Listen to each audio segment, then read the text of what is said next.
Students, the next question is like this. Three rods of same dimensions are arranged as shown in figure. They have thermal conductivities K1, K2 and K3.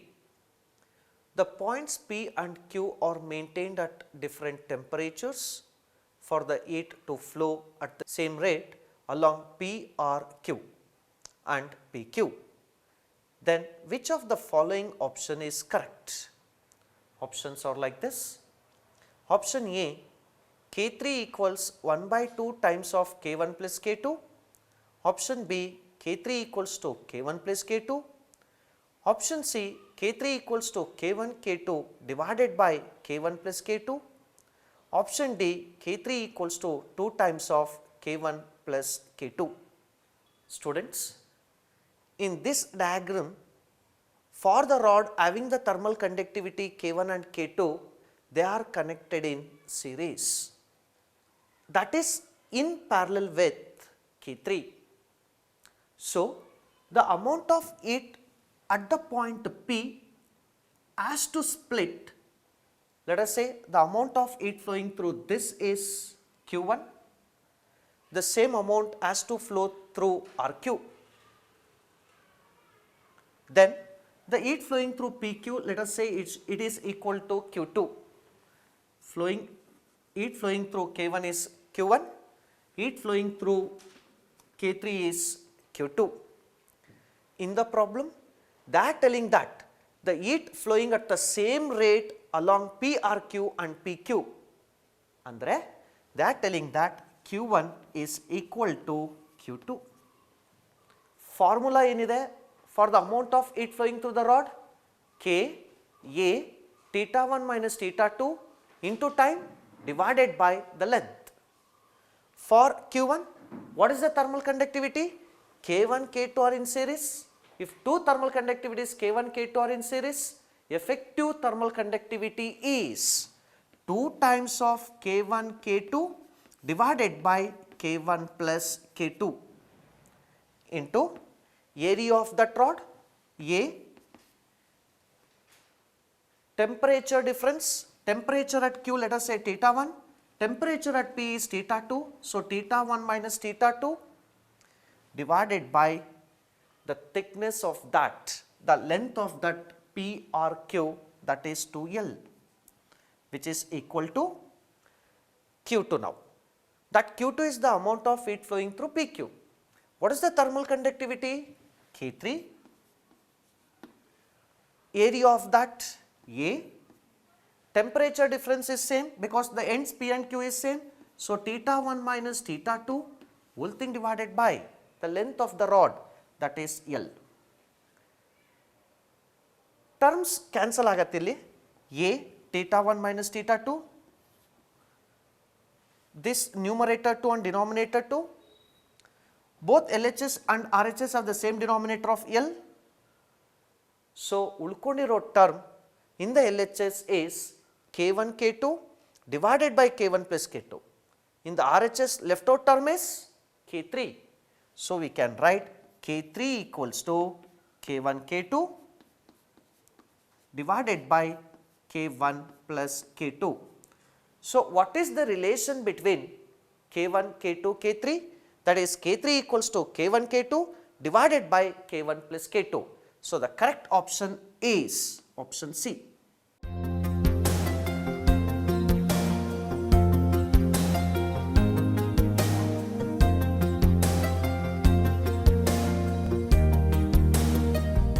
ವಿದ್ಯಾರ್ಥಿಗಳೇ, ನಮ್ಮ ಮುಂದಿನ ಪ್ರಶ್ನೆ, the equation of state of some gases are expressed as P plus A by V squared into V minus B equals to R into T. Here P is the pressure, V is the volume, T is the absolute temperature and A, B, R are constants. The dimensions of B are, the options are like this. Option A, m power 1, L power 5, T power minus 2. Option B, m power 1, L power minus 1, T power minus 2. Option C, m power 0, L power 3, T power 0.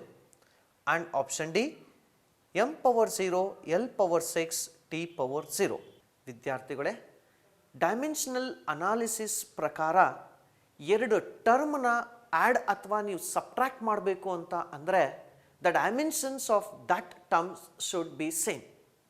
ಹಾಗಾದರೆ in this equation V ಮತ್ತು ಬಿನ ನೀವು subtract ಮಾಡ್ತಾ ಇದ್ದೀರಾ ಅಂತ ಹೇಳಿದ್ರೆ the dimension of v ಮತ್ತು dimension of b equal ಆಗಿರಬೇಕು.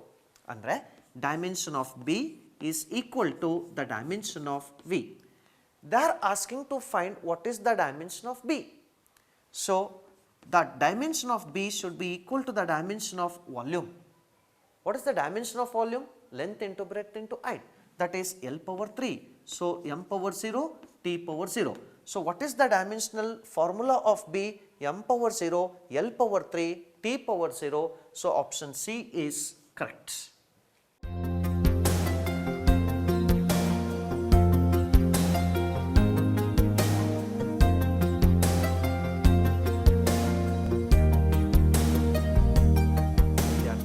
ನಮ್ಮ ಮುಂದಿನ ಪ್ರಶ್ನೆ. If V denotes the potential difference across the plates of a capacitor of capacitance C, the dimension of CV squared R. Option A, M power 0, L power 0, T power 0. Option B, M power 1, L power 1, T power minus 2. Option C, M power 2, L power 1, T power minus 1. Option D, M power 1, L power 2, T power minus 2. ಈ ಪ್ರಾಬ್ಲಮ್ನಲ್ಲಿ they are asking to find the dimension of C V square. ವಿದ್ಯಾರ್ಥಿಗಳೇ, ಇಲ್ಲಿ dimension of C ಮತ್ತು dimension of V ಏನು ಅಂತ ಕಂಡುಹಿಡಿದು ಇಲ್ಲಿ substitute ಮಾಡಿದ್ರೆ ನೋಡ ಅಲ್ಲಿ ನಿಮಗೆ dimension of C V square ಖಂಡಿತ ಸಿಗತ್ತೆ. ಆದರೆ at a stretch C V square ಏನು ರೆಪ್ರೆಸೆಂಟ್ ಮಾಡುತ್ತೆ? ನಾವು ಓದಿರೋ ಕೆಪಾಸಿಟರ್ ಚಾಪ್ಟ್ರಲ್ಲಿ energy stored in the capacitor is given by of C V square. So dimensional ಕಾನ್ಸ್ಟೆಂಟ್ನ omit ಮಾಡಿದ್ರೆ ಸೊ ಸಿ ವಿ ಸ್ಕ್ವೇರ್ ಅನ್ನೋದು ಎನರ್ಜಿನ ರೆಪ್ರೆಸೆಂಟ್ ಮಾಡುತ್ತೆ. ಹಾಗಾದರೆ the dimension of C V square ಖಂಡಿತ ದ ಡೈಮೆನ್ಷನ್ ಆಫ್ ಎನರ್ಜಿಗೆ ಈಕ್ವಲ್ ಆಗಿರುತ್ತೆ. So what is the dimension of energy? Energy is nothing but m c square. So the dimensional formula of energy is m power 1, L power 2, T power minus 2. So option D is the correct answer.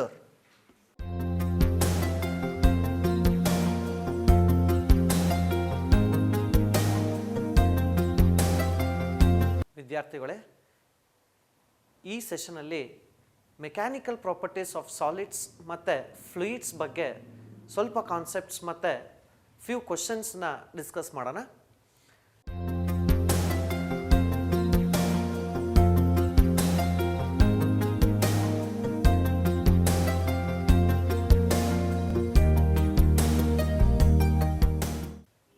ನೀವು first ಇಯರಲ್ಲಿ mechanical properties of ಸಾಲಿಡ್ಸಲ್ಲಿ 3 ಥರ types of ಸ್ಟ್ರೈನನ್ನು ಓದಿದ್ರಿ. ಹಾಗೆಯೇ modulus of ಎಲಾಸ್ಟಿಸಿಟಿಲಿ main important 3 ಟೈಪ್ಸ್ನ in detail ಆಗಿ ಡಿಸ್ಕಸ್ ಮಾಡಿದ್ರಿ. ಅದು ಯಂಗ್ಸ್ ಮಾಡ್ಯುಲಸ್, ರಿಜಿಡಿಟಿ ಮಾಡ್ಯುಲಸ್ ಮತ್ತು ಬಲ್ಕ್ ಮಾಡ್ಯುಲಸ್. ಯಂಗ್ಸ್ ಮಾಡ್ಯುಲಸ್ ಅಂತ ಅಂದರೆ longitudinal stress divided by longitudinal strain ಅಂತ ಹೇಳಿದ್ರಿ. So longitudinal stress is force by area. Longitudinal strain is the fractional change in the length ಅಂದರೆ delta L by L, change in length divided by the original length. ಅದೇ ರೀತಿ bulk modulus ಅಲ್ಲಿ the volume stress divided by volume strain ಅಂತ ಓದಿದ್ರಿ. Rigidity modulus ಅಲ್ಲಿ shearing stress to the shearing strain ಅಂತ ಓದಿದ್ರಿ. ಇದ್ರ ಮೇಲೆ ಒಂದು 2-3 ಪ್ರಾಬ್ಲಮ್ಸ್ನ ಮುಂದಿನ ಇದರಲ್ಲಿ ಮಾಡೋಣ. ಅದಕ್ಕಿಂತ ಮುಂಚೆ ಫ್ಲೂಯಿಡ್ಸ್ ಕಾನ್ಸೆಪ್ಟು ಕೂಡ ಅನಲೈಸ್ ಮಾಡಿದ್ರಿ. ಫ್ಲೂಯಿಡ್ಸಲ್ಲಿ what is the pressure acting at a point by the fluid ಅಂತ ಕ್ಯಾಲ್ಕುಲೇಟ್ ಮಾಡಿ ಡಿರೈವೇಷನ್ ಮಾಡಿದ್ರಿ. That pressure is equal to rho g h ಅಂತ ಡಿರೈವ್ ಮಾಡಿದ್ರಿ. Rho represents the density, g represents the acceleration due to gravity, h represents the height.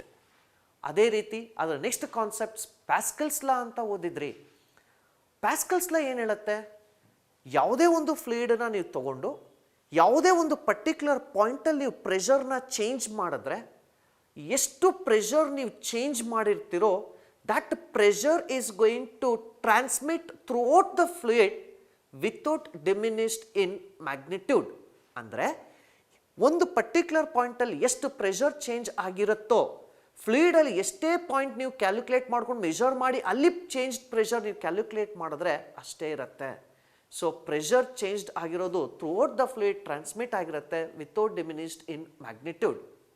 ಇದರ application level ಕೂಡ ಓದಿದ್ರಿ, hydraulic ಲಿಫ್ಟಲ್ಲಿ, hydraulic ಬ್ರೇಕ್ಸಲ್ಲಿ ಯೂಸ್ ಮಾಡ್ತೀವಿ ಅಂತ. ಜೊತೆಗೆ also you had studied the concept of equation of continuity. ಏನು ಹೇಳುತ್ತೆ equation of continuity?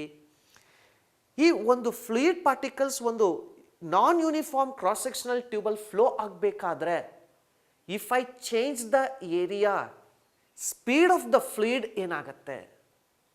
Suppose if I decrease the area of the pipe, the speed of the fluid particle increases.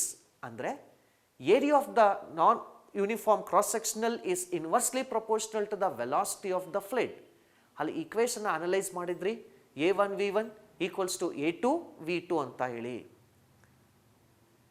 ಇದರ ನಂತರ you had analyse the concept of Bernoulli's principle with proof and all. What exactly that Bernoulli's principle tells? So ಯಾವುದೇ ಒಂದು fluid particles ಅಂತ ನೀವು ತಗೊಂಡ್ರೆ 3 ಥರ energy process ಆಗುತ್ತೆ. ಒಂದು ಪ್ರೆಷರ್ ಎನರ್ಜಿ ಅಂತ ಓದಿದ್ರಿ, ಪೊಟೆನ್ಷಿಯಲ್ ಎನರ್ಜಿ ಅಂತ ಓದಿದ್ರಿ, ಅದೇ ರೀತಿ ಕೈನೆಟಿಕ್ ಎನರ್ಜಿ ಕೂಡ ಓದಿದ್ರಿ. ಈ ಬರ್ನೂಲಿಯಸ್ ಪ್ರಿನ್ಸಿಪಲ್ ಹೇಳೋ ಪ್ರಕಾರ ಈ 3 ಎನರ್ಜಿ ಏನಿರುತ್ತೋ ಫ್ಲೂಯಿಡ್ಸಲ್ಲಿ ಅದು ಕಾನ್ಸ್ಟೆಂಟ್ ಆಗಿರುತ್ತೆ. ಅಂದರೆ the sum of the pressure energy, kinetic energy, potential energy per unit volume is always constant. No doubt this Bernoulli's principle works under the conservation of energy. ಅದು ಆದಮೇಲೆ you had analyse the another alternative of this Bernoulli's theorem, that is Torricelli law. ಅಲ್ಲಿ Bernoulli's principle use ಮಾಡಿಕೊಂಡೆ you are going to calculate what is the velocity of the fluid particle at the bottom of the surface. You had proved that that is equal to square root of 2g into h, where h is the height of that beaker, g is the acceleration due to gravity. So based on this concept, we are going to solve some few problems on this mechanical properties of solids and fluids. Question ee reeti ide: an incompressible liquid flows through a horizontal tube as shown in the following figure. Then the velocity v of the fluid is. The options are like this. Option A 3 meter per second anta kottidare. Option B 1.5 meter per second anta ide. Option C 1 meter per second anta ide. Option D 2.25 meter per second anta ide. ವಿದ್ಯಾರ್ಥಿಗಳೇ, ಈ problem it is based on the concept of equation of continuity. ಈ ಟ್ಯೂಬಲ್ಲಿ whatever the fluid particles is entering at this particular point, it is moving and it is coming out in the 2 different tubes. One is in this particular tube, the remaining is coming in this particular tube. ಆದರೆ ನಮ್ಮ conservation of mass ಪ್ರಕಾರ ಅಂದರೆ ಎಷ್ಟು fluid particles entry ಕೊಟ್ಟಿರುತ್ತೋ ಖಂಡಿತ ಅಷ್ಟೇ fluid particles ಆಚೆ ಬಂದಿರುತ್ತೆ, because ಯಾವುದೇ ಸಿಂಕು ನಾವು ಇನ್ ಬಿಟ್ವೀನ್ ಪ್ಲೇಸ್ ಮಾಡಿಲ್ಲ. ಹಾಗಾದರೆ mass entering should be equal to the mass living. ಆ ರೀತಿ ಆದರೆ ನಾನು ಏನಾದರೂ ಈ ಎಂಟ್ರಿಯಲ್ಲಿ ಮಾಸ್ ಹೋಗ್ತಾ ಇರೋದು ಎಮ್ ಅಂತ ಅಂದ್ಕೊಂಡು ಈ ಕಡೆ ಎಂಡ್ಸಲ್ಲಿ ಬರ್ತಾ ಇರೋ ಮಾಸಸ್ನ ಒಂದು ಎಂಡಲ್ಲಿ ಬರೋದನ್ನ M1, ಇನ್ನೊಂದು ಎಂಡಲ್ಲಿ ಬರ್ತಾ ಇರೋದನ್ನ M2 ಅಂತ ತಗೊಂಡ್ರೆ, so M equals to M1 plus M2 ಆಗಿರಬೇಕು as per the conservation of mass. This implies what? Conservation of mass ಅಲ್ಲಿ we had analyzed the equation of continuity. A into V is a constant. ಹಾಗಾದರೆ entry ಆಗ್ತಿರೋ ಪಾಯಿಂಟಲ್ಲಿ area of cross section ಎಷ್ಟಿದೆ? A ಇದೆ. Velocity of the fluid particle entry ಆಗ್ತಾ ಇರೋದು V1 ಇದೆ. ಅದೇ ರೀತಿ ನೆಕ್ಸ್ಟ್ ಆ ಎಂಡಲ್ಲಿ ಸ್ಪೀಡ್ ಬಂದು 1.5 ಅಂದರೆ V2 ಅಂತ ಇದೆ. Area of cross section A ಇದೆ. So V2 into A plus another ಎಂಡಲ್ಲಿ ಇರೋಂಥ ಏರಿಯಾ 1.5 A ಇದೆ, ಸ್ಪೀಡ್ ಬಂದು V ಇದೆ. So 1.5 A into V. ನಾವು A ಎಲ್ಲದರಲ್ಲೂ ಕಾಮನ್ ಇದೆ. So it is equal to V1 which is equal to V2 plus 1.5 V ಅಂತ ಬಂತು. ವಿ ವ್ಯಾಲ್ಯೂ ಎಷ್ಟು ಅಂತ ಕೇಳ್ತಾ ಇದ್ದಾನೆ. ದ್ಯಾಟ್ ಗಿವನ್ V1 ಮತ್ತು V2. V1 3 metre per second ಅಂತ ಇದೆ, 3. ಅದೇ ರೀತಿ V2 ವ್ಯಾಲ್ಯೂ ಕೊಟ್ಟಿದ್ದಾನೆ 1.5 plus 1.5 into V. Take this 1.5 to the LHS. 3 minus 1.5 is 1.5, which is equal to 1.5 into V. So this implies V ಯಾವುದಕ್ಕೆ ಈಕ್ವಲ್ ಆಗಿರುತ್ತೆ? 1.5 by 1, that is 1 meter per second. ಹಾಗಾದರೆ ಯಾವ option correct? That is option C.